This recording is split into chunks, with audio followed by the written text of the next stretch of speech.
Okay, so maybe I'll just continue. I think now I'm completely muted, but it's fine. I would continue. I had a presentation, but in the interest of time, I'm not going to go through the presentation. So I'm going to try to interpret my slides in Compass. I'm sure all of you know, you heard about the QCTO, so I'm not going to.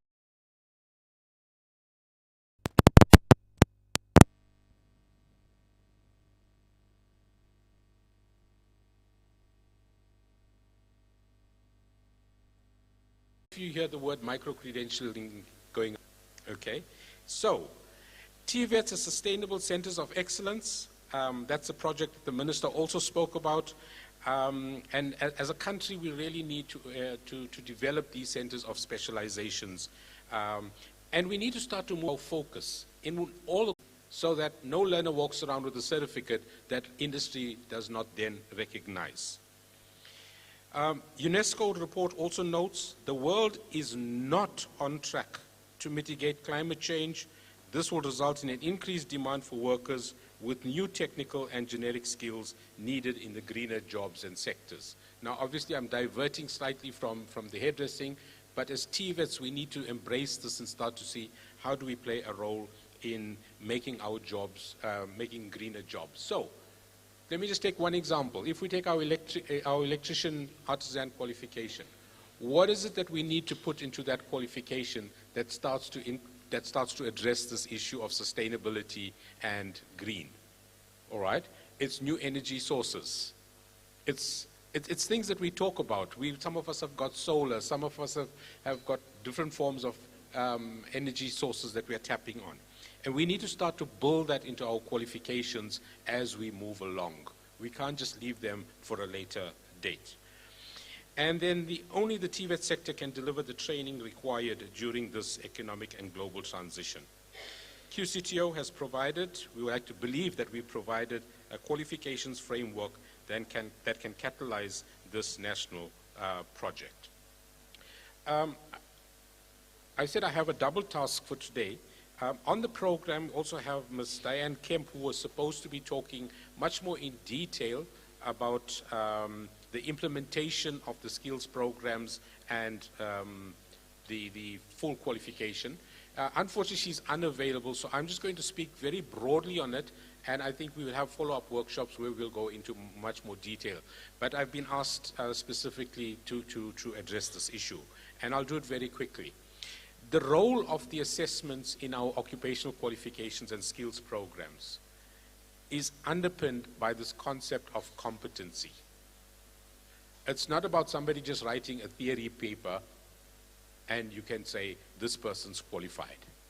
In hairdressing, it's going to have to be determining the person's level of competency. So whether it's a skills program or the full qualification, it's a competency-based model of assessment.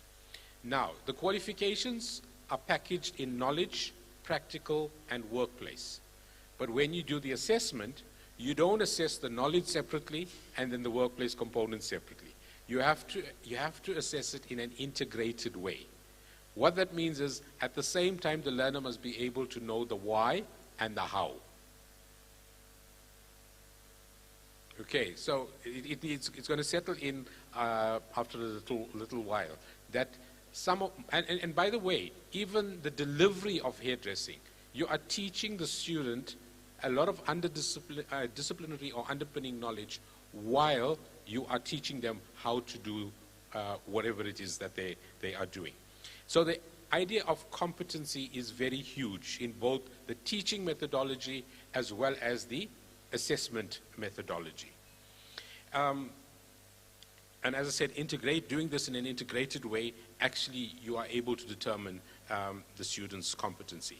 Now, I think that there might be some confusion about, and I think the minister also said he was confused about the 6 skills programs and the full qualification running together. So essentially what it's going to mean, colleagues, is that in the first year, a learner is going to enroll for the full 3-year qualification, but in the first year, they're going to cover 2 skills programs. All right? One from the beginning of the year to June, and then the other one in the second semester. It'll be your second semester. But the student will write can take an assessment at the end of that first skills program. And they can decide whether they want to exit with that into the world of work, or they want to continue with the next skills program. And if they continue the next skills program, they then have an assessment at the end of that. On successful completion of that, they can exit the system with 2 skills programs. Or they can go into the second year, and that will repeat itself, and so it'll go into the third year. The issue is that at the end of the third year, though, the learner will have to take one assessment, which is called the trade test, and my colleague will talk about it from NAM. He'll talk much more about that. You have to take a trade test that then tests you on all 6 skills programs together. All right?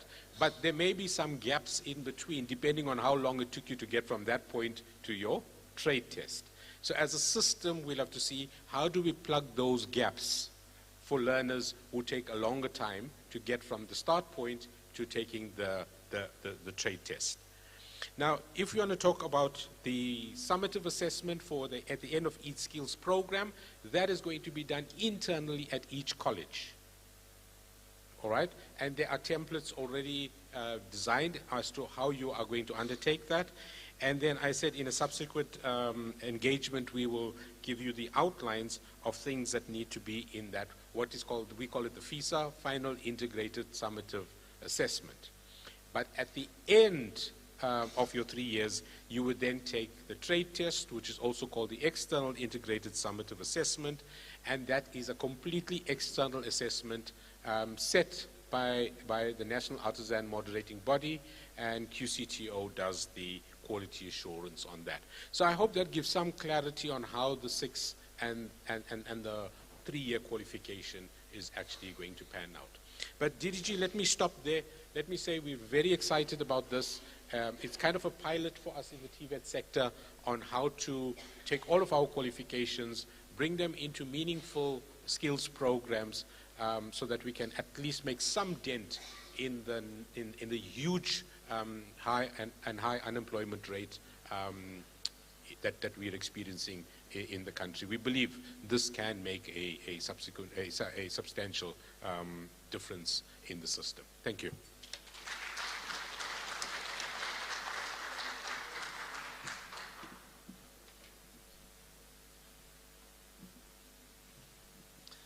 Let's give Ms. Senator another round of applause, please. I hope colleges are taking notes. This morning I was asked to give a register of all the college principals that attended this event.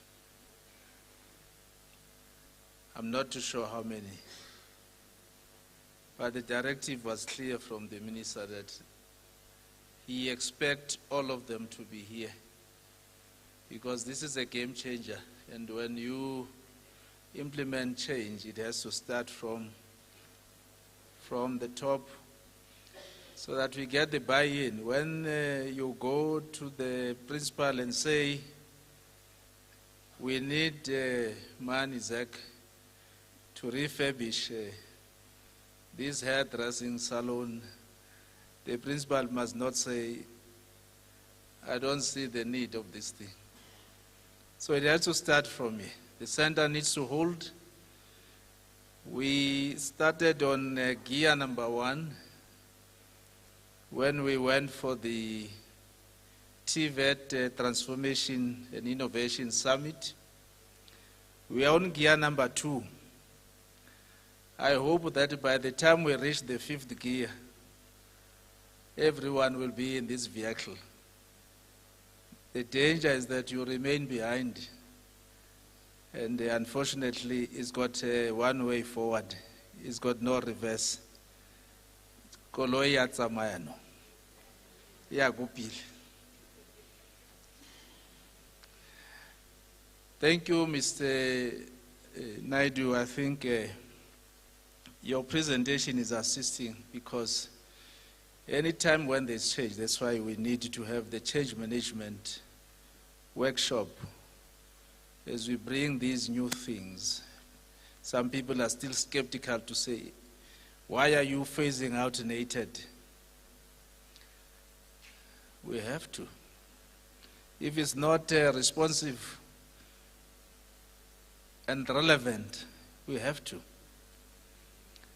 And the next one will say, why are you phasing out NCV? I'm not saying you're going to phase it out, but then they're going to be posing questions again, why? If it calls for us to do that, we'll do that. Because ours is to ensure that we remain responsive and relevant at all times as institutions. Otherwise, we'll continue to be sausage machines that produce the sausage and it's stacked there on the shelf. No one wants to buy it because they were not part of the ingredients of that sausage. And that's why they are not interested in buying it. Thank you very much, Mr. Naidu. I think the advantage, colleagues, of saying the minister has approved that these programs will be funded through the ministerial funds, it gives you no reason not to increase the uptake on these programs. We'll be putting more pressure on you, QCTO, in ensuring that as many programs get approved. But Zach always speaks about trade-offs, that the basket of money is probably the same. So if there are things that are no longer relevant, it's time to phase them out because the basket of money remains the same. So there needs to be some trade-offs. You're not going to keep that program that I'm not going to mention, which has turned you into the centers of specialization in that program. You know which one. Is that one that has got the highest enrollment in your college? That one. Yes. Why it's got so much high enrollment, and when I come and say, tell me where are these people that have gone through this program, you can't even tell me where they are. They will probably be there at Pick and Pay, or Pick and Pay has got problems these days. Maybe they are checkers and they are behind the till, but that's not what they learned. Is that what college is about? I don't think so. So let's be true and be honest to ourselves, and it has to start with us. That introspection has to start with us, colleagues, and no one else. We move to the next item. We'll try to be as short as possible. We've gone beyond our program. The next speaker is Ms. Mota from Services Seat. Let's give her a round of applause. I see the chair of Goldfields is clapping because we are calling Services Seat. I don't know if there's any relation there.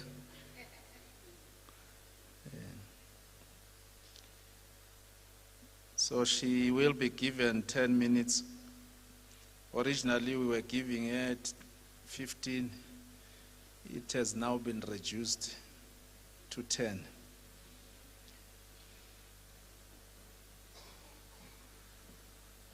They want to clap for you.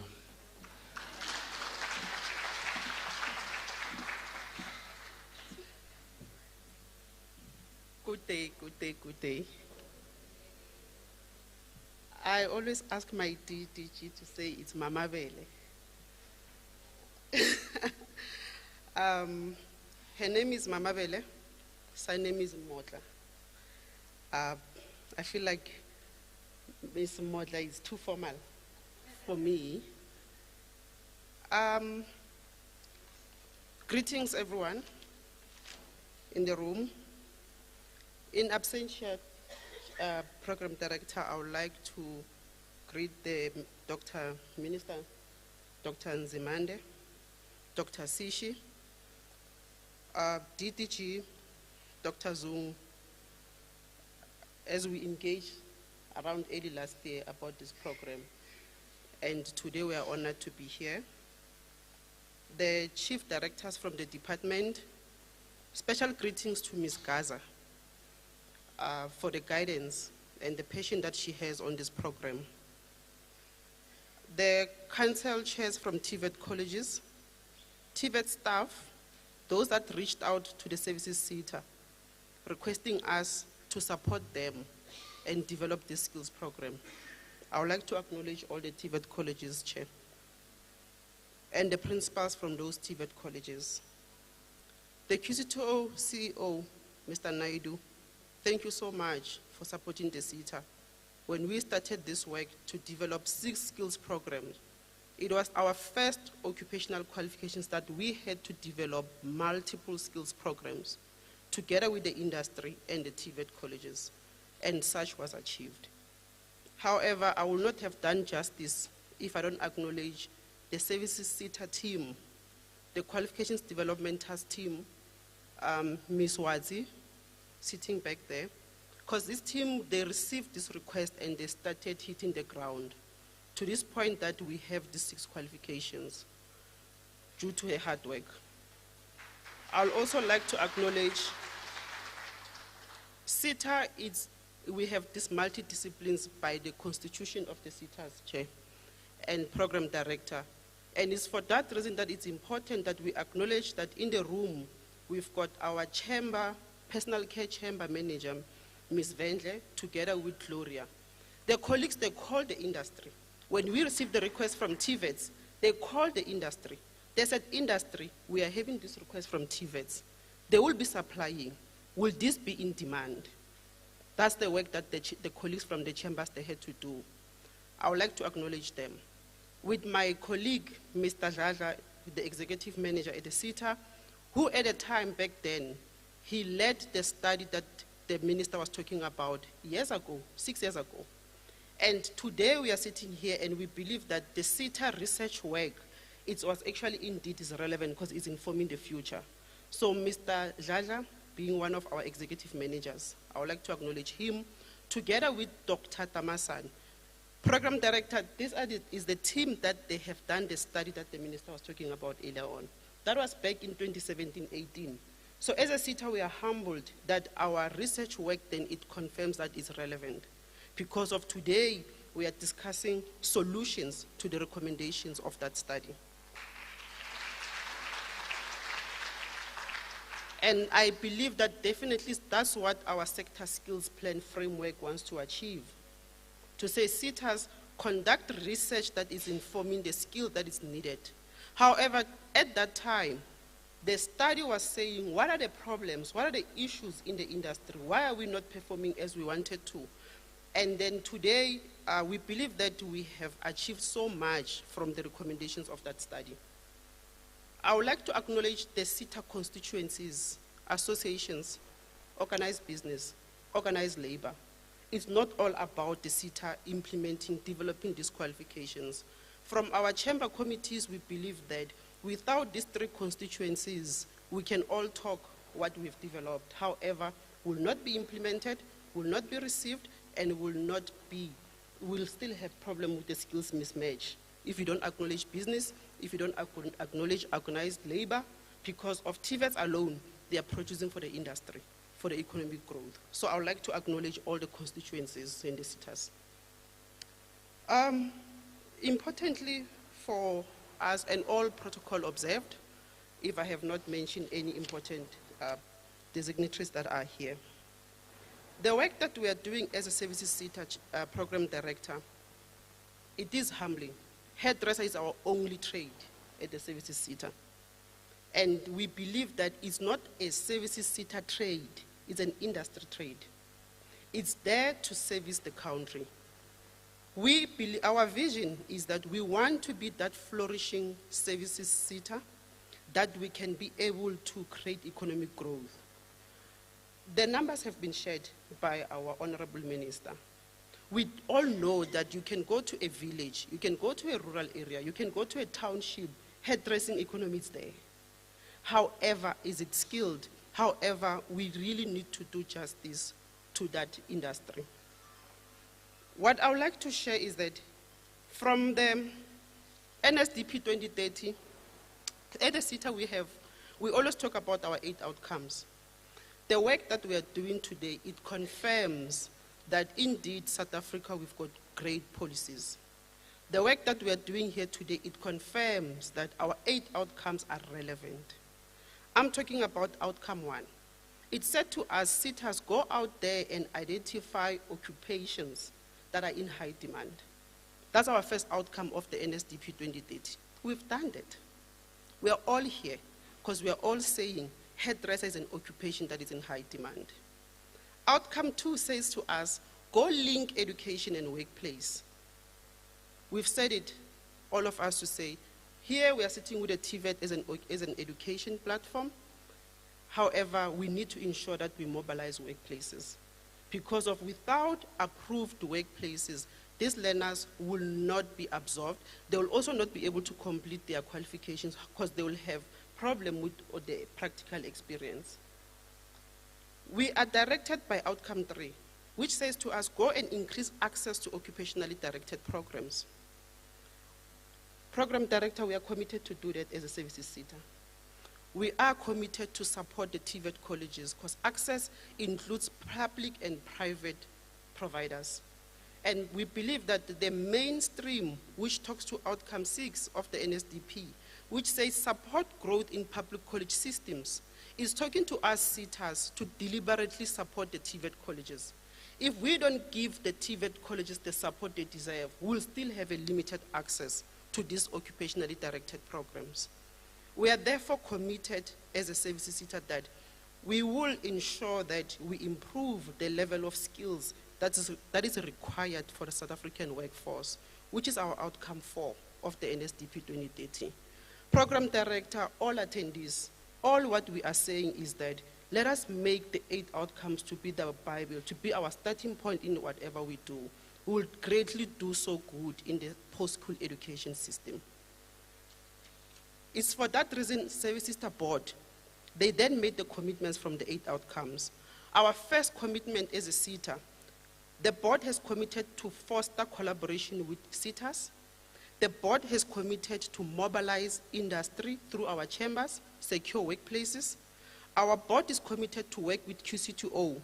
When we receive a call from TVETs, from private, from industry, with a request of occupations that there's a gap, we respond. And we have done so. That is within 12 months. We have responded. Today we've got the 6 skills programs, and we've even reviewed our occupational qualification.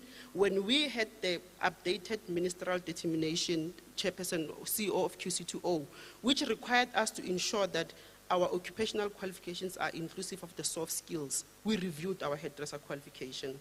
The study confirmed that we had an issue because of some of our industries were not addressed in our old occupational qualification. It was more on Caucasian, and then we then reviewed the qualification, and we really believe that at this point, it's going to service all types of hairs that we have in the country. Then the work that program director, I'm not going to go back and talk to the findings that our presentation wanted to reflect that we are not here because we made a decision last year. We are here because of the study that was done 6 years ago, confirmed this need. However, we just want to share with you that the personal care chamber, which includes hair care, is our smallest chamber in the city. We are sitting with plus 191 employers, 191,000 employers in the services sector. Unfortunately, only 5% of those are personal care, which makes it worse because of our employers that are paying levies, which is plus 40,000, only 3,000 of those are from personal care, which means that this industry is not contributing so much in terms of skills levies. However, it doesn't mean that they are being excluded because of they still need skills as much as all other industries need skills. Services sector, we've got 68 industries. And today we are all sitting here talking about 2 of our industries, which is specifically the ladies' hairdressing and men's hairdressing. Can you then imagine that how much constraint we will have as a sitter as well when we need to be supporting the work that we need to be doing with you? However, just to share with you the support that we are giving as a sitter to date, I mentioned that we received a call, we developed the skills programs, we reviewed our occupational qualification.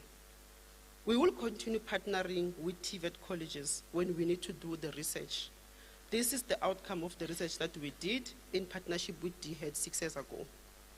We are now committing to support TVET colleges program director with capacity building. The subject matter experts, which are your lecturers, facilitators, assessors, moderators. We are doing that through a project that has been approved by our board. Our board last year, as well from the facilitation of the work that we worked with DHEAD, we worked with various TVET colleges to say, let us pilot these skills programs. Let us pilot our occupational qualification, implement it with, we have identified 9 TVET colleges across the country. And for us to implement those programs, our occupational qualification is implemented in different vehicles. Either it's going to be a trade, full trade, or it will be an ARPL, or a trade test. However, from our chamber committee, the industry, they're encouraging us to actually increase efforts towards the ARPL because of we've got so many experienced individuals that they would like to be qualified, like those that go through the full trade test. So our commitment is also going to increase on the ARPL, and we will be delivering these skills programs. So the funding is not only going to be the NSFAS funding, Services Sector Board committed to support this implementation of the skills programs.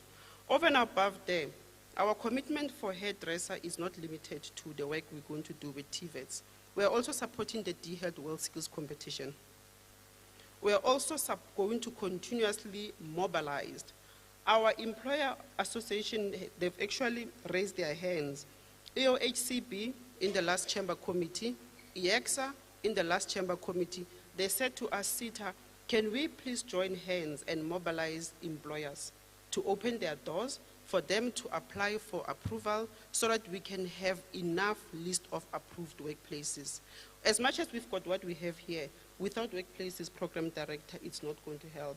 Not only when the learners are done, even when they're actually during their 3 years, it's not, they will not be able to complete. Therefore, we really appreciate the commitment we have from EOHCB and from EXA to say they want to work with us and mobilize industry for workplaces.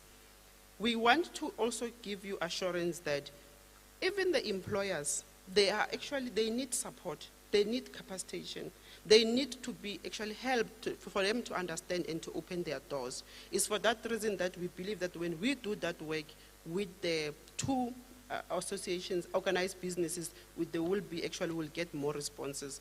So what we then are doing now as a SITA team, we will be activating the skills programs that have been approved by board. We will be activating the artisans, the ARPL with the TVET colleges that has been approved. But then the continuous support and capacitation, accreditation support, we know that we have only less than 25 TVET colleges that, if not plus 25 colleges that are accredited. We are committing ourselves to continuously support the other TVET colleges that want accreditation across the country, because then we should make sure that every learner, you are in Northwest, doesn't matter where you are, in the deep rural area, you should be able to have access to this kind of interventions. Program Director, that's all from the Services Sector. Thank you so much.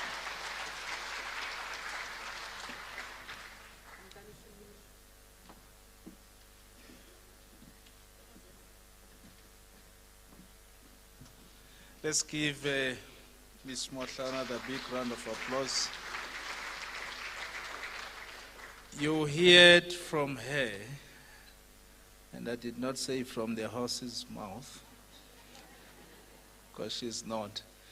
Thank you, Ms. Motla. I think you've made my day today. Firstly, for embracing my hairstyle.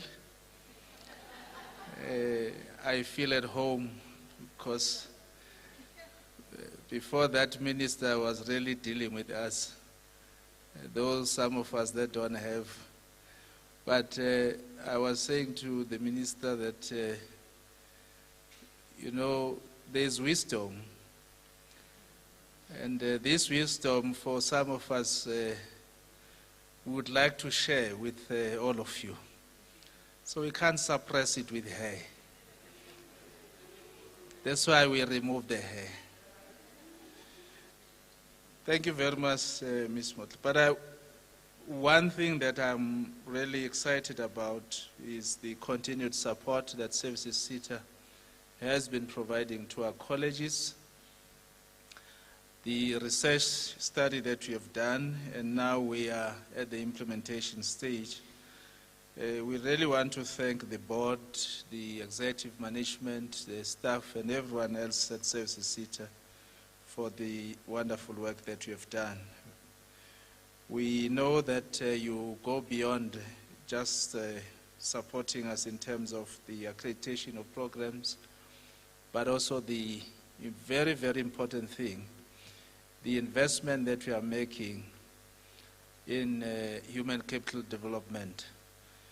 The fact that we are supporting and providing sponsorships to people that are working in the TVET colleges is quite a good investment. Although you owe me, Ms. Motla, because I said in the last meeting when we met in the Free State that I want to understand why, particularly the ladies, here in South Africa will go under the trees and get their hair done there. When I get closer to say, who's doing your hair? Then I find that it's our brothers and sisters from our neighboring countries. So I was saying to her, amongst the scholarships and the support that they are giving on capacity building for our TVET staff, can they sponsor a trip that will visit to Zimbabwe, to Malawi, to Mozambique, and all these countries, particularly in the SADC, and find out, including Nigeria and Ghana, by the way, because there's a lot of hair products that are coming from that end. What is it that makes them to be a cut above the rest, that I will abandon a well-established salon and then go under the trees? So she said she will sponsor that, and thank you, Ms. Motla. But indeed, colleagues, we do need to get to go and understand what is it that makes them unique.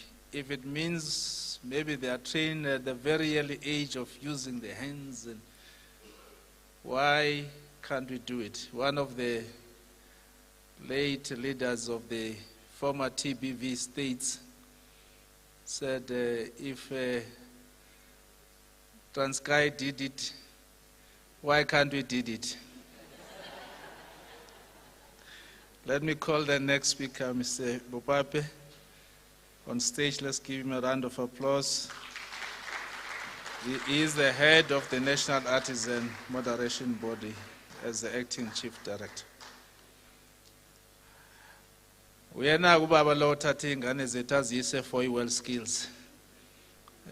He takes them to the well skills and comes back with lots of medals and accolades.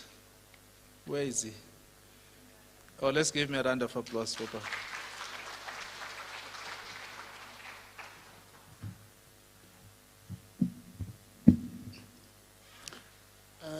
Good afternoon, colleagues. Let me take this opportunity and thank the program director, and also thank the minister in his absentia, the director general, and other senior managers of the department. I also wish to acknowledge the principals of all the TVET colleges that are here, as well as the deputy principals, and also the college staff.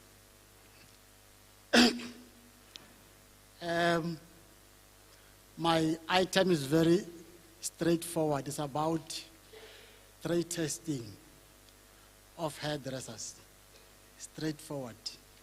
But perhaps maybe I need to indicate that it is so exciting that our TVET colleges are now coming to the center stage of artisan development. That is very much encouraging. This is very much good indeed. Hairdressing is one of the occupations that the minister has listed as a trade. If you can go and check under 26B of Skills Development Act, you'll see that the minister has to list certain occupations as trades, and hairdresser is one of them. So it's actually a trade, hairdresser. Colleagues, QCTO has already developed new hairdressing qualification, and us as NEMP, we have also developed trade test. You don't just go and do a trade test. You qualify. There are two types of route that can take you through to the trade test. You can either come through an ARPL, or perhaps maybe come through a formal training. That is that 3 years program. Let's assume you came through the formal program of 3 years. Obviously, you might have successfully completed all the modules as prescribed in the curriculum.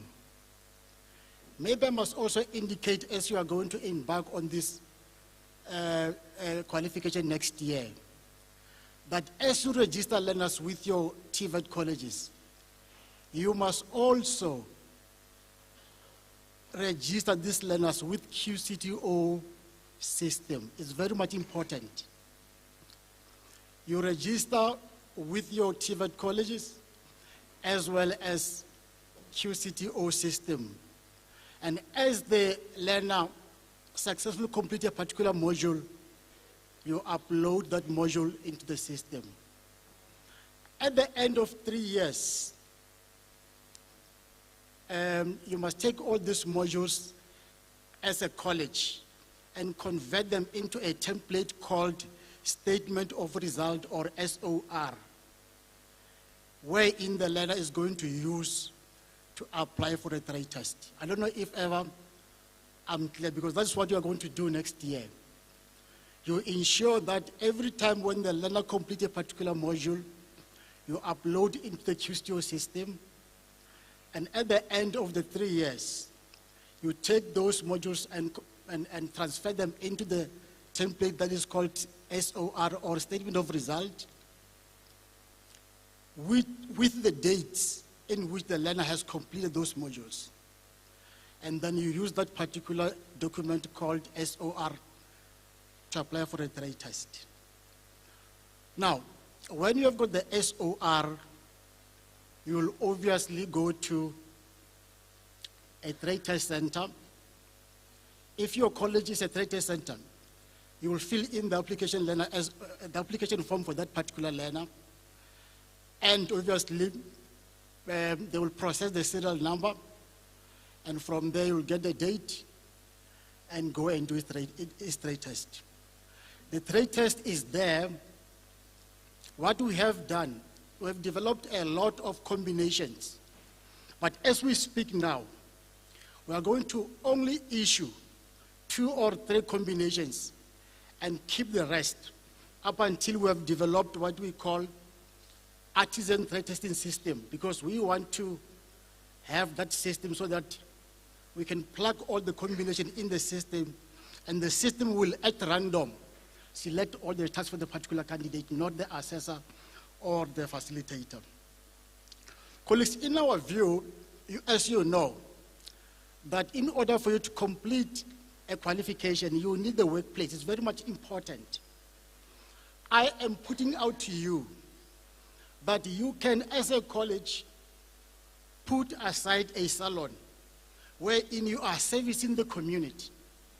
Remember, you are having the training center as a salon, and the other one wherein you are servicing the community, which can be used as a workplace. But it must first be approved by a SETA as a workplace approved. And it will only be service in the community. Let me define a workplace for you. A workplace is a place wherein a product is produced for a client, or it's a place wherein a service is rendered for a client. So if there's no client involved, then it cannot be a workplace. So you must have separate a salon that is going to be servicing people there. And you can use your learners to go and place them there and complete the entire qualification. Colleagues, in conclusion, the launch of hairdresser occupational trade qualification is a monumental step towards standardizing the hairdressing industry and promoting a skilled workforce. We should all support our TVET colleges in the quest to develop competent hairdressers. Thank you very much.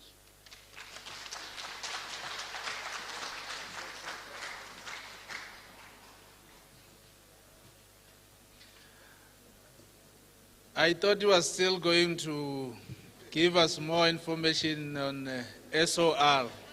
Let's give him a round of applause. Thank you, Mr. Bobap. I think that's very informative.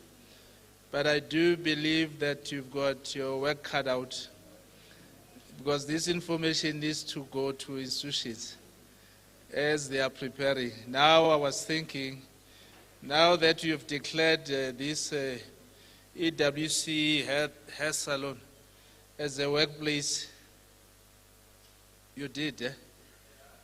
Yeah. It is a workplace.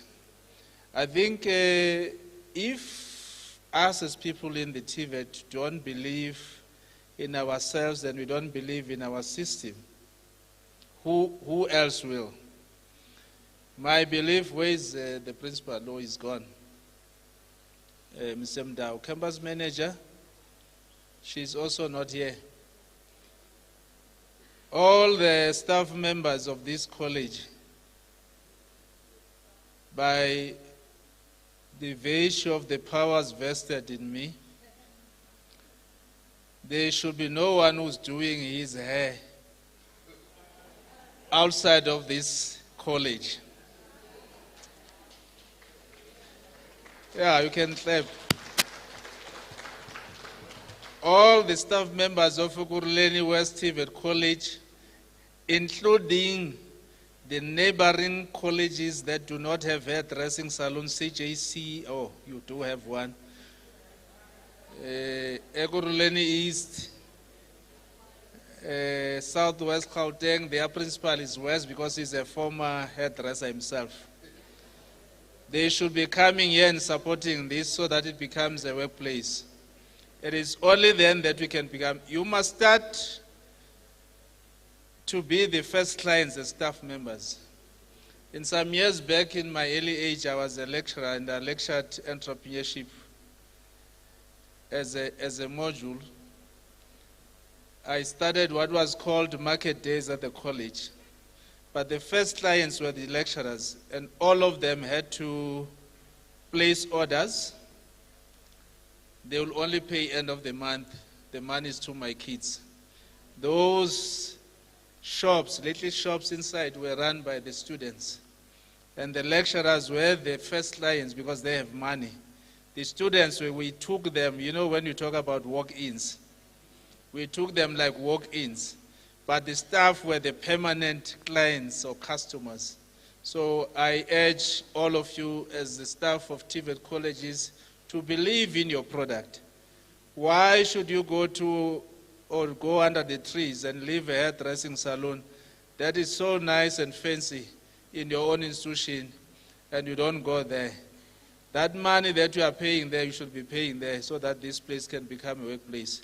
By the way, the young people that are graduating or have graduated as artisans, we had Goldfields Babu Mahlangu 2 weeks ago. I refused his invitation. He said I must be there for 2 days. The first day was boring because it had people who were wearing gowns, and that confuses them sometimes. The second day was the most exciting day for me because it was the artisans that were graduating and they were wearing their nice PPEs. and most of them were hairdressers. And let's give Goldfish a round of applause. The minister made mention that there is a mayor that has committed to provide a space for the young people. It is a mayor that works with Ndadema Hlangu with Goldfish. And we hope that the other mayors will also emulate what has been happening there. Ladies and gentlemen, we were hoping to finish this program at 13:45. It's now 2. And I will now call upon the project manager of this program, Ms. Garza. Let's give her a big round of applause as she walks on that red carpet.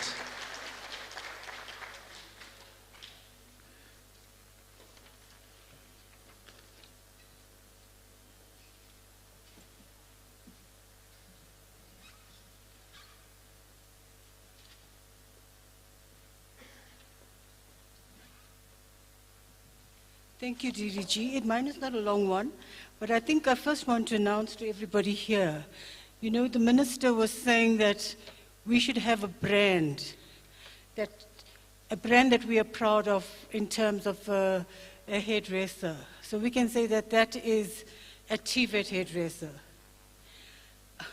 But I just want to say that when we left here and when the minister left here, he went out to open the salon.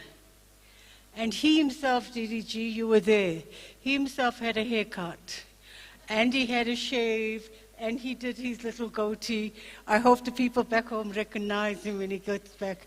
And I think if the minister, DDG, could use the facilities of this college, anybody can. Every staff, like you said, can. But the other thing that happened there, and we'd like you at the end of the day to please go to the salons and have a look at the salons. But I think what is heartbreaking, but a good day, but good today, is that for 2 years, that salon, which is a very well-equipped salon, lay empty.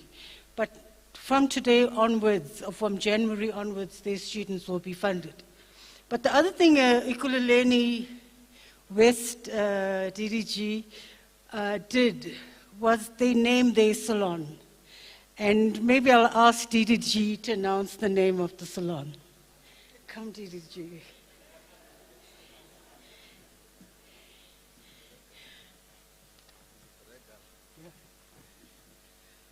Betsy's putting me on the spot here. It's a very big name. It's called the Regal Blade Salon.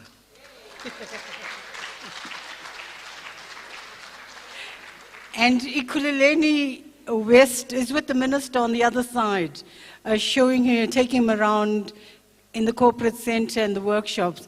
But the challenge from Ekurhuleni West is that if your salon can also be named from your college name and then Regal Blade Salon.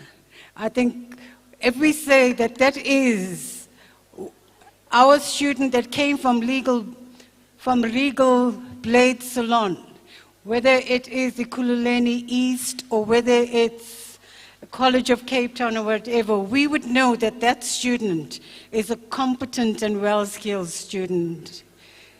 So thank you for the challenge, EWC.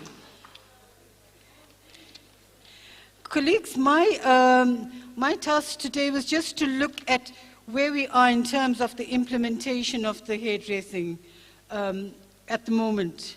I think, like you saw, all the work's being done really through volunteers. And we want to thank all colleges. We want to thank principals of all colleges that paid for your staff to come and stay over the weekend, and they worked. At the moment, we have 17 colleges that will offer. And you say, but Ms. Garza, we would like to offer it too. Colleagues, you can only be funded through DHET funding if your college is fully accredited to offer the program. So no college, there are some colleges, I think I saw in Mr. Garza's strat plans, there are some colleges that have already saying they'll take 45 students in January 2024. That won't happen if you're not accredited. So at the moment there are 17 colleges, you know who you are, that are accredited.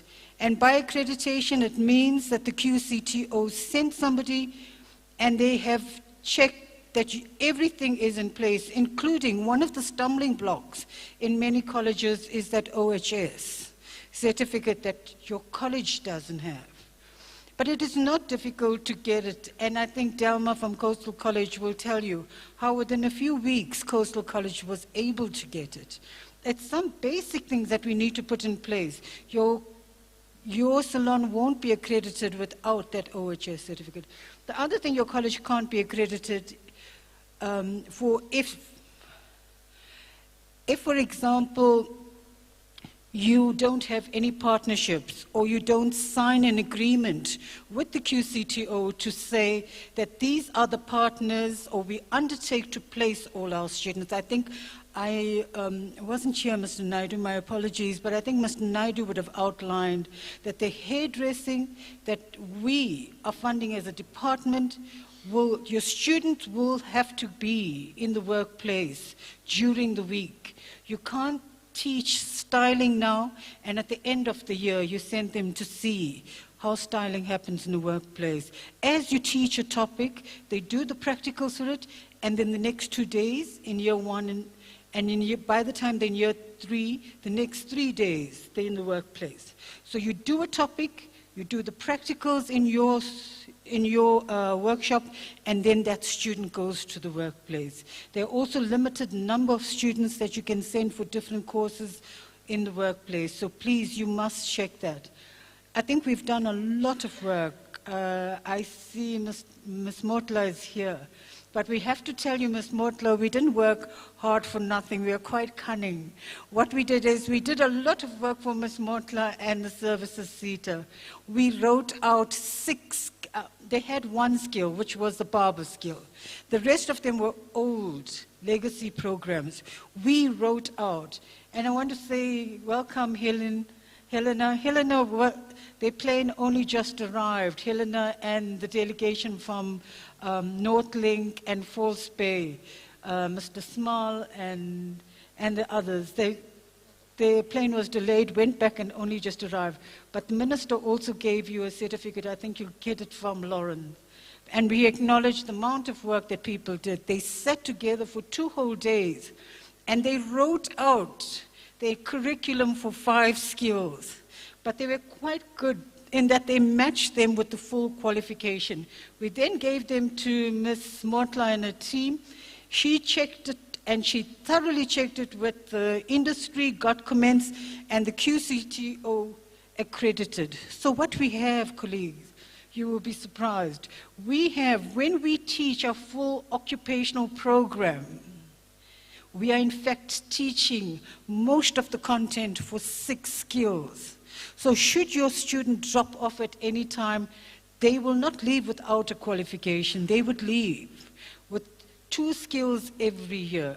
And that's what I think everyone has been trying to say. It's the first that this has ever happened. But you have to be careful for everybody who is here. You have to make sure that your student is registered twice with the QCTO every year. It's registered for the skills plus the occupational, but that you keep all, and I think Mr. Naidu would have told you that you need as a college level to keep all the records. What colleagues are now doing, and that's led by Lawrence Kukumo from Northlink College, what they are doing is they're now they look at how you assess the theory. They've done the theoretical part. And there's lots of arguments and fighting because hairdressing, I didn't realize, was so complex. For example, when they put the curriculum together and the way we deliver it, and this is particularly for those colleges that have delivered the program before. You might have chosen to do any topic in any order because the QCTO doesn't force you to do a particular topic in a particular order. But we have worked as a team, the team that the minister gave certificates to. That team has worked together to decide which topic goes before which.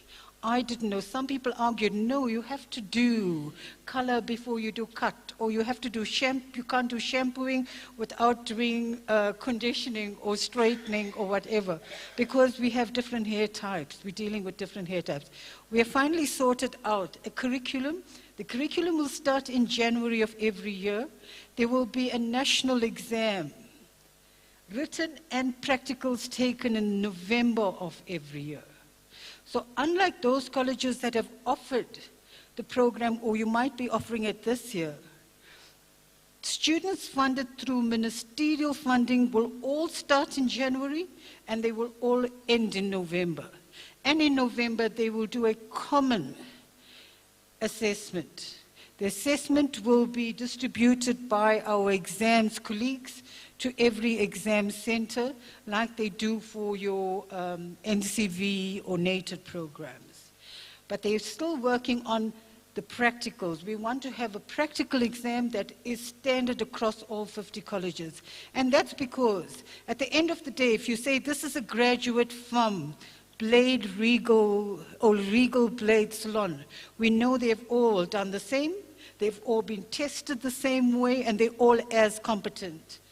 It's only the workplaces that will be different in different areas. But even in that place, this weekend, people worked the whole of Saturday and the whole of Sunday again, through the weekend, writing out a standard operation procedure. I think we must give that group of people who are sitting on this table a big applause, because it's hard work.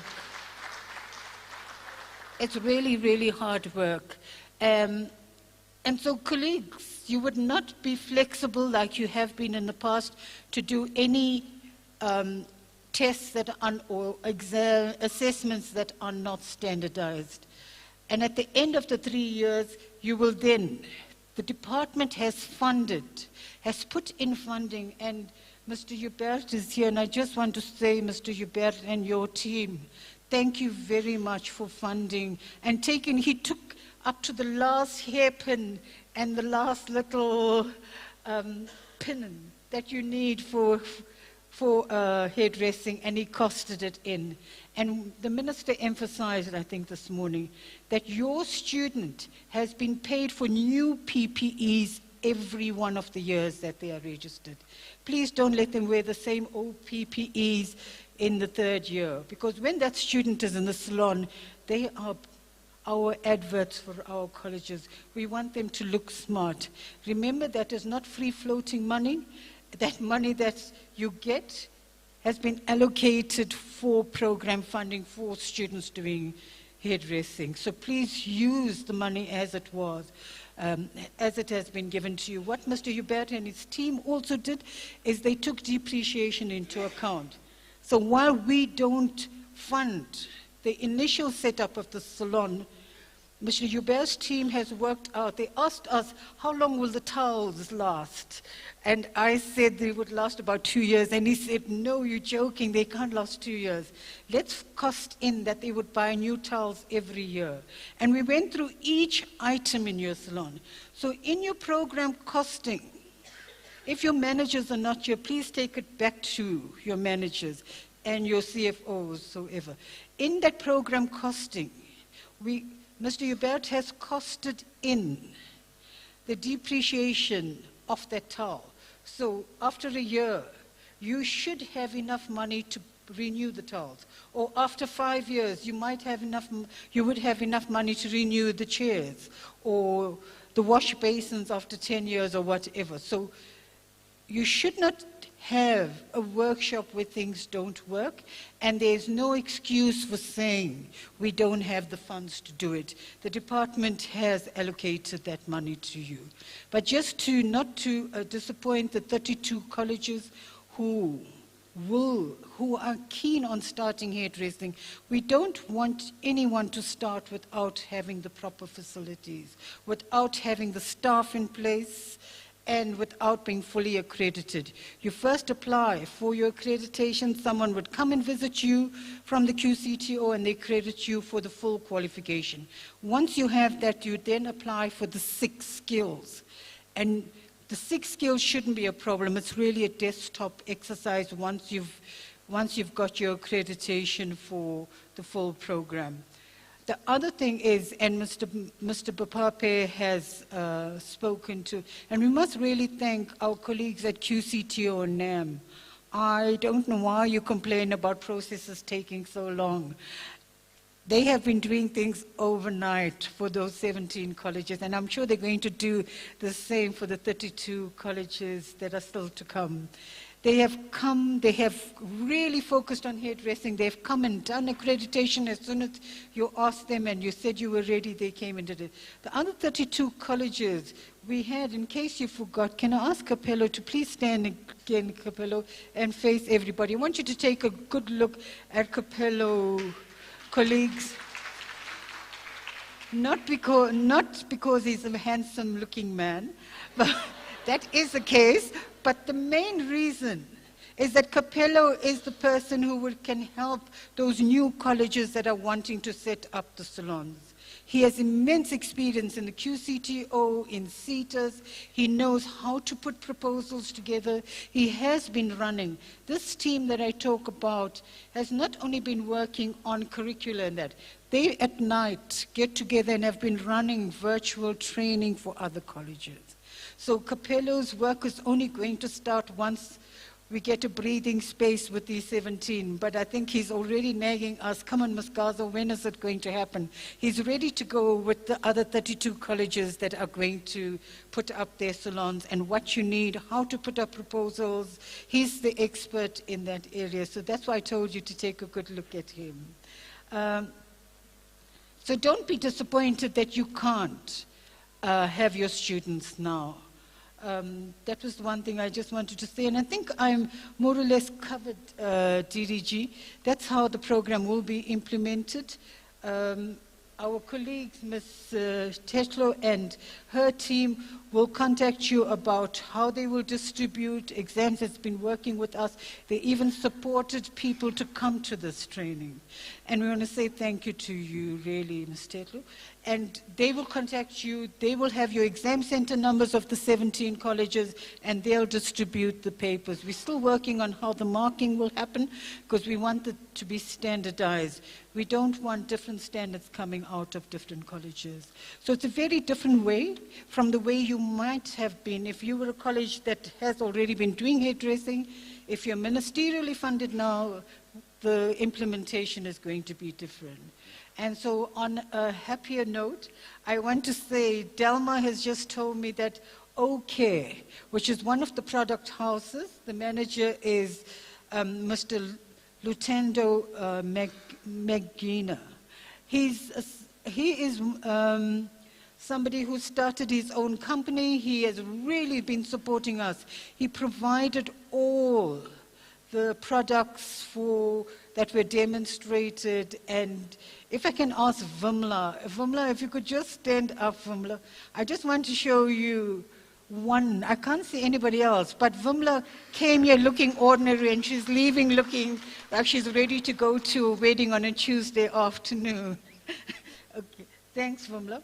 I think all the products that we use were donated by OK. Please, at the end of this day, DDG, if we can invite colleagues to see the product houses, but also for those people who are starting a salon, you might be interested in seeing what EWC has. We're sorry we couldn't invite everyone earlier because the media was there, the minister was cutting his hair, and it was quite packed. But do take a walk around. EWC will have the salon open. So you can get an idea of what are some of the things you'd have to have in your salon if you're starting off. Or there's one other point I had on this sheet, DDG, if you'll allow me, and that is your lecturers. Now, the QCTO expects your lecturer to have at least one trade in order to deliver the program. Am I correct? But we are saying your lecturer needs to have all three trades. I can't only have be Afro trade tested and be expected to teach my students properly for gents hair or teach my students properly in techniques for Caucasian hair. So having Afro hair allows you to employ that person. But I just want to appeal to colleges. We're going to be training, and we spoke to my colleague, Mr. Satusha, who's responsible for lecturer development. We're putting together a program, but you would have to sponsor your lecturer to come down in terms of travel and accommodation. But we'll put together the training for your lecturers. We've also worked with one of our colleges to make it a trade test center that's only dedicated to getting our lecturers off the ground. So really, although your lecturer is qualified by having one trade, we are saying to get ministerial funding, let my lecturer have all three trades. So we will ARPL them, and we're working with NAM and Mr. Popera and Mr. Naidu and the QCTO and Services CETA. We want you to get your lecturers having all three trades. Thank you very much. And thank you all for attending.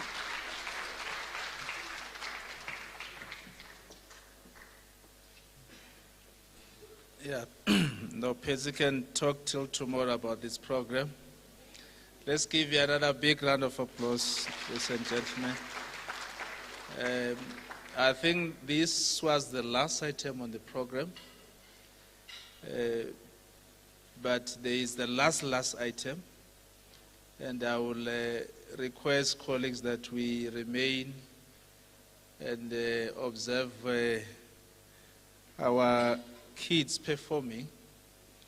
They have an item that they want to render, but before they come, I just want to also express our sincere words of gratitude to our Honorable Minister Dr. Blade Nzimande, but also to thank our Deputy Minister in absentia, because I remember when this debate started, Honorable Minister was still on the social media called the Twitter Spaces, where he interviewed young people who were already running hairdressing salons.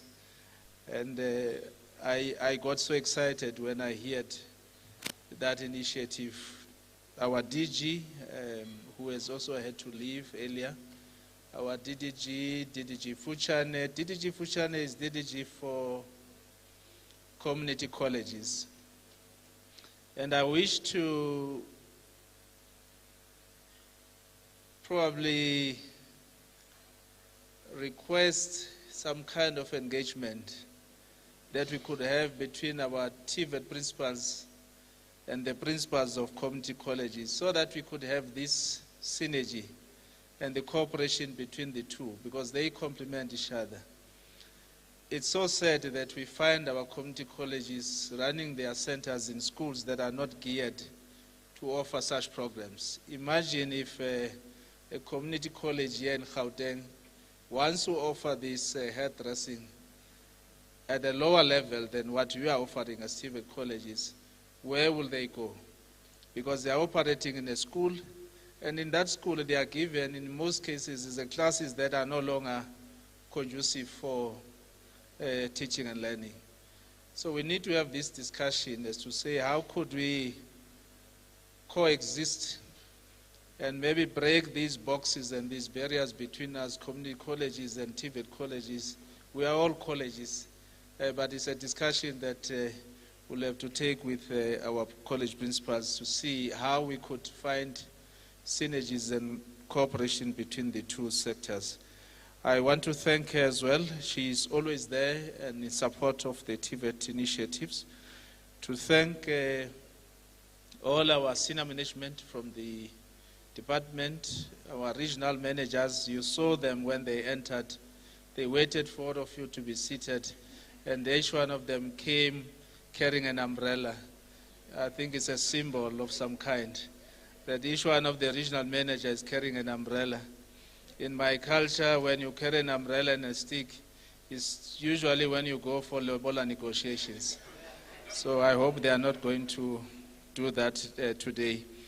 To thank all the staff from our head office and also regional offices, but also to thank the hosting college, Mr. Mdau and your staff, the campus manager, and all the college principals that came and other managers. And last but not least, the team that HETSI has been working together in putting this program together. And today we are able to launch. I must not forget our support that we've been getting from our sitters, in particular Services SITA and the other sitters that were here.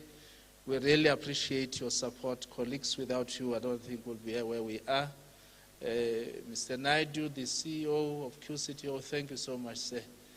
You are always there, but I did warn you, from now on, we're going to be on your case, and I hope you are ready for us. Going forward, Patsy has chanted the way forward was going to happen, but here's my way forward. And this is to the regional managers. In your region, there should be no college that is not offering this program by 2025. And that's a directive. The second directive, the National Skills Fund, which is one of our entities, has deployed a huge amount of resources to colleges. I want you as principals to go and reprioritize those resources, and part of your reprioritization will be to elevate this program and make sure that you have the necessary resources made available through that allocation that NSF has already made. I'm sure we'll have discussions with Mr. Mabusela on how that could be accommodated. The last one, but this will talk to Mr. Gaza in your strategic plans, Mr. Msip. By 2025, all colleges in their strat plans, they should have not less than 5 programs of similar kind that lead to immediate entrepreneurial opportunities by 2025.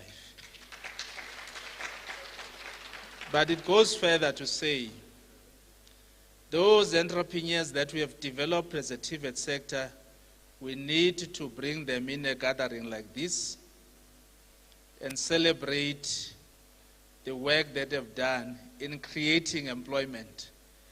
We will do that as a TVET sector, no one else. With these young people that will come out of this project, I can guarantee you they will employ 1 or 2 persons.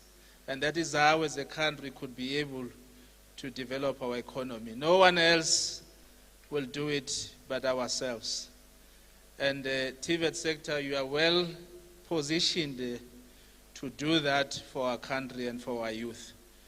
We are dependent on you, and we want to see that innovation. We want to see you being strategic and being visionaries that are going to assist our country in fighting this issue of unemployment. I like that it's in support of Amabogobogo. Viva di Boke, viva. On that note, ladies and gentlemen, I want to thank myself for being a program director.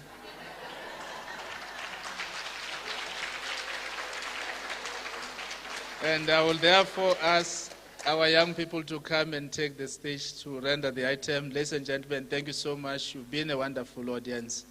And I so wish that as you travel back home, you travel safely, and we see each other once more. Let's allow the young people and give them a round of applause. Especially Shlomi. Yeah. Yeah. Umqhele nethawula.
We'd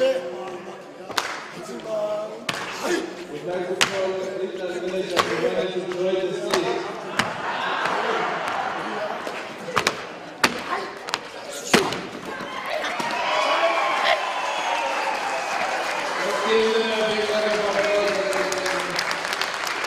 Thank you so much. Join the stage, please.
I speak to you, but I didn't know who you were. No, Thank you. Thank you for coming.